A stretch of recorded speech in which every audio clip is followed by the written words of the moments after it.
All right, hi there. In this video, I want to continue my discussion of Paycom Stock. Specifically, I want to focus on the risks that come with an investment in Paycom Stock. And I have identified 6 risks in total that I think you have to be aware of. So without further ado, let's get started.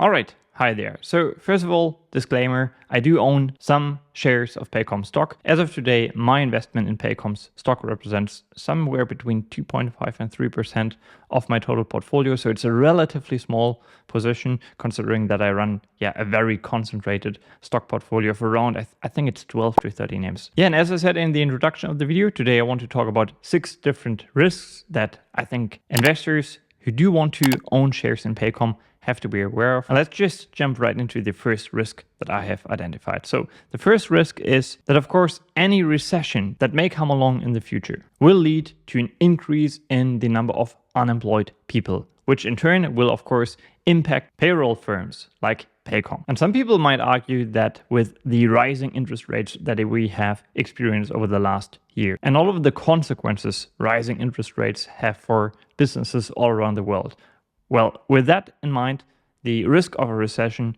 might have increased. And in fact, a recession has been predicted for quite some time, but it hasn't really materialized so far. So as a recession will have a meaningful business impact on payroll companies, obviously the stocks of many of the payroll firms will possibly sell down and trade at lower prices than they do today. But that's just one possible scenario. Another scenario may be that there will be a recession, but the stocks of payroll solution providers will not actually sell down.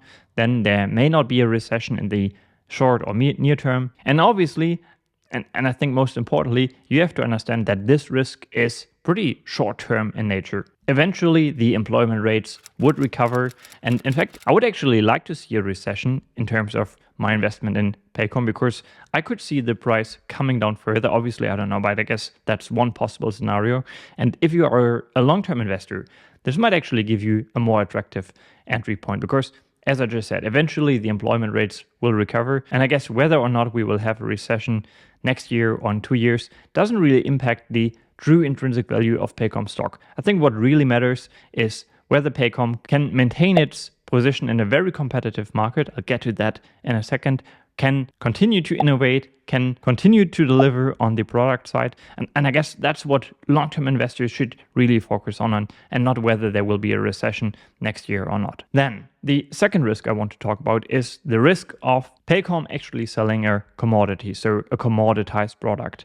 And as we will talk about the competitive dynamics in just a second, let me just say that there are obviously multiple payroll solutions providers out there, and Paycom is not the only player in town here. And many of the offerings of Paycom's competitors are somewhat similar. So my understanding of the industry is that the software solutions offered here aren't highly differentiated. So I can see why some people believe that to some extent Paycom is selling a commodity. However, my pushback would be that, as I discussed in my previous video, obviously there are some modes that protect the position of Paycom and that also give the company some pricing power, mainly their switching costs. So customers are generally reluctant to switch payroll providers. And secondly, the company culture of Paycom that is obsessed about delivering the highest possible return for customers.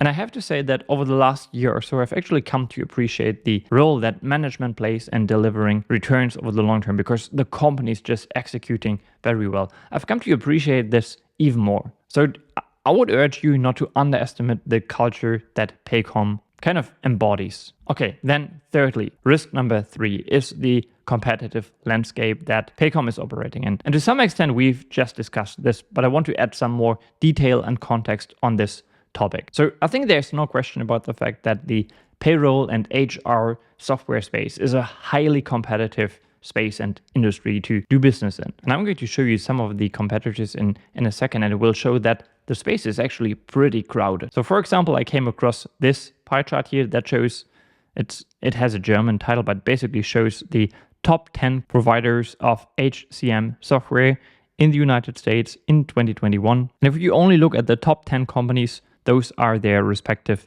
market share. So of course, Paycom is competing with big companies like APS, Oracle, Workday, or Paylocity. So among the top 10 providers, Paycom actually has a market share of around 9%. This pie chart here, on the other hand, shows Paycom's market share in the entire HCM space. So this pie chart is not only zooming in on the top 10 companies. As you can see, other companies actually representing more than half of this pie chart. And if I remember correctly, I think Paycom currently has around 5% of the total market share, which I think is a good thing because it shows that Paycom has a lot of runway for growth ahead of it by just taking market share away from some of its competitors, which, by the way, is something that Paycom has done over the last couple of years and decades even. Paycom has consistently been increasing its market share in the HCM space. Now, what I should say is that I'm still in the process of fully understanding the competitive landscape in this industry. But I think one of my takeaways so far is that you actually have to analyze which part of the overall economy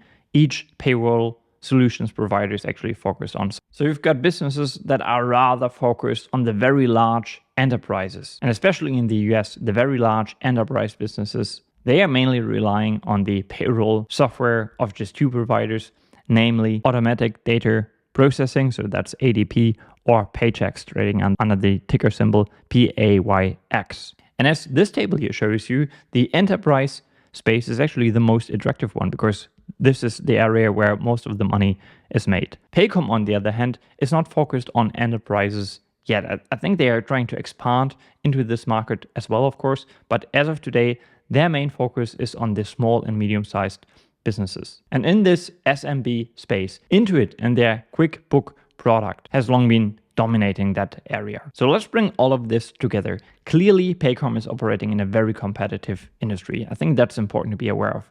However, I think this industry is structurally not a winner-takes-all market. I think 10 years from now, 20 years from now, there will still be a good handful, probably more, payroll software providers. And I think what Paycom investors need to focus on is whether Paycom can continue to take away market share from some of its competitors.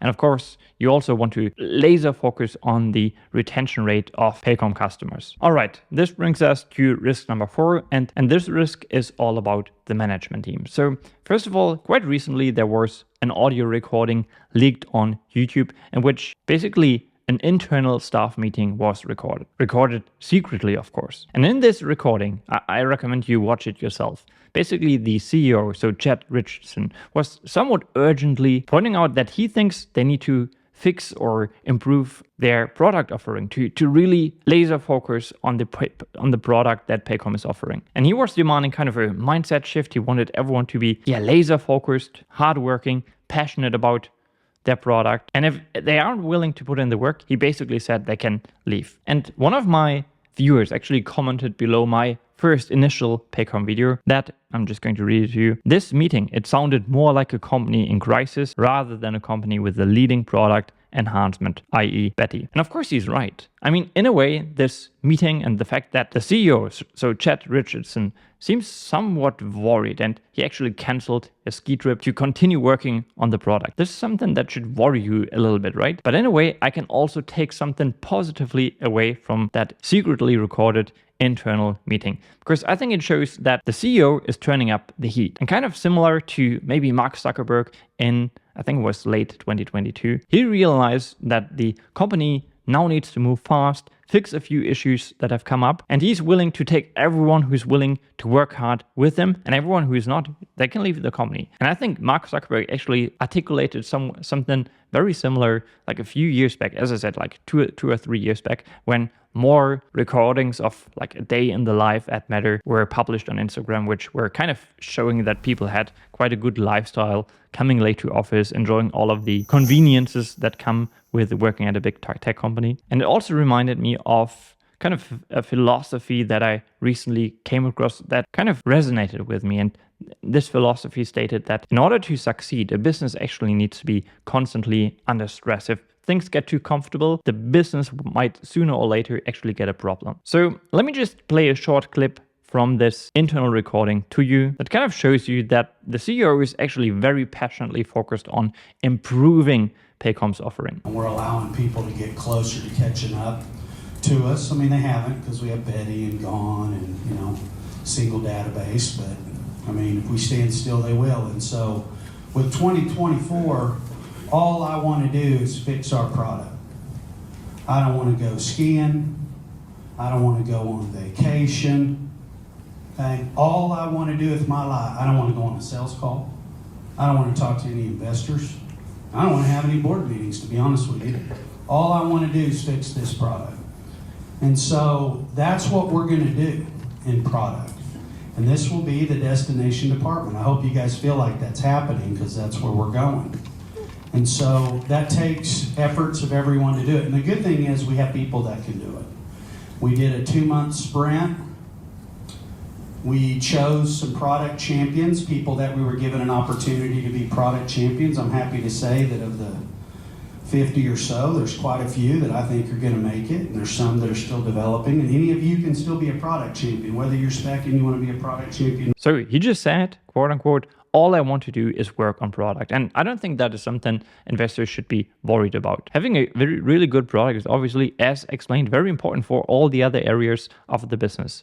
Marketing, sales, retention rates, and so on and so forth. All right, then in terms of risk number 4, so management, one also needs to bring up that Paycom's co-CEO actually resigned, I think 2 or 3 months ago now, after just being in that position for around 1 quarter. And this should, of course, worry investors as well, because why would the CFO step down so quickly? And I came across a comment that the CEO made on that exact issue at a very recent investor meeting, and I'm just going to read it, parts of that transcript to you. So he said, yes, and so at Paycom, we have very high ambitious goals for ourselves, and we always have, and everyone at Paycom works toward those. Chris had been with us for 6 years. Chris, I consider a friend, and certain situations develop where sometimes some people's situations don't allow them to continue on that journey.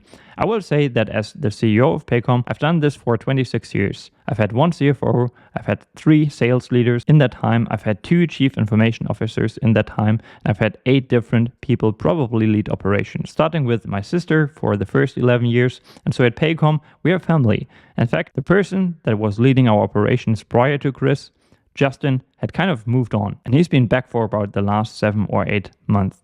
So at Paycom, sometimes people step away to handle certain situations of theirs, and oftentimes they come back. The good thing is, I started the company in 1998, and I was the CEO last year, and I'm the CEO right now, and I feel good about what we're doing as a company as we move forward. But Chris, wasn't asked to leave, if that helps you. So of course we only learn so much about the circumstances leading to the co-CEO actually stepping down, but I think what he's saying is to some extent reassuring. There are probably some private things the co-CEO just needed to deal with, and what truly matters is that the founder and CEO remains in his position, and he showed his commitment to remain there for many years to come. And I think there are other reasons why we can be confident that Richardson will continue to lead the company for, as I said, many years to come. So he's relatively young at age 51. He owns a 14% stake in the company, which represents the majority of his net worth. And I also found the following incentives for him to stay at the company that were published in 2021. So in 2020, he received a massive 1.6 million shares in RSUs that could eventually be worth over $2 billion if Paycom's stock actually increases 5x over the next 7 years, representing roughly 2.7% of the company's total shares outstanding. And if the stock reaches certain price targets, so $1,000 a share and $1,750 a share by certain deadlines, well, Richardson will be able to quite meaningfully increase his stake in the company. And I think that's quite an incentive to stay laser focused on the long-term performance of the business. Then in terms of management, the last thing I wanted to bring up is capital allocation. So over Paycom's history, most of the cash generated by the company was actually used for internal reinvestments. But as the company grows and becomes bigger, I think where this cash, the cash generated by the business, can be deployed will change, because only so much money can be reinvested internally. So far, merger and acquisition activities, a dividend, buybacks, all of those haven't been major capital allocation initiatives by the company. And I think management has to show that they actually master the art of capital allocation as well. They've done so far because they have identified that internal organic reinvestments organic growth is, and arguably this has been proven right, were the most attractive means of allocating shareholders' capital. All right, risk number 4 is the whole transition to the Betty business, which I explained in depth in my initial video on Paycom, so I recommend you watch this in full. And in it, I actually explained that I think this, of course, is going to be a headwind over the short term, but over the longer term, this is probably the right move, even though it is eating into some of Paycom's legacy businesses as of now and will be a short-term headwind in terms of the company's profitability. And then finally, I want to bring up the discrepancy that one can identify when one compares the free cash flow generated by the business with the operating income produced by Paycom. And there's quite a big gap, which shows that Paycom Software is not very good at turning those accounting profits into actual cash profits. So this would be referred to as poor free cash flow conversion. So just to show you some numbers, what we can see here is that in its 2023 fiscal year, Paycom produced around $450 million in operating income. Meanwhile, the business only generated around $290 million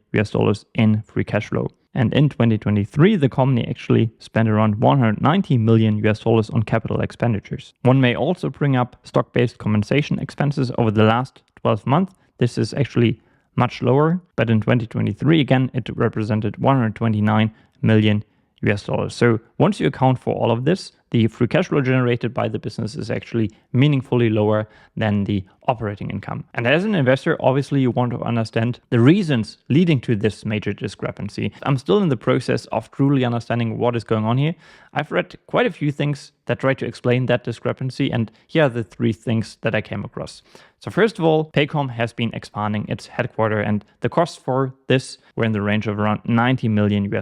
Then secondly, Paycom is running and operating their own data centers instead of running their software offering through one of the cloud provider servers. And obviously building, maintaining, and upgrading their own data centers is going to be quite capital intensive. Now, whether they should be running their own data centers or not, I'm not sure if I am in a position to truly assess whether this is a good strategic decision or not. Obviously, both options come with their own benefits and drawbacks. Obviously, running your own data centers makes you more independent and longer term, maybe the cheaper option. But then again, it might not, because obviously just outsourcing this to one of the cloud providers will also lead to cost reductions, because you don't have to hire your own staff for this part of the business and so on and so forth.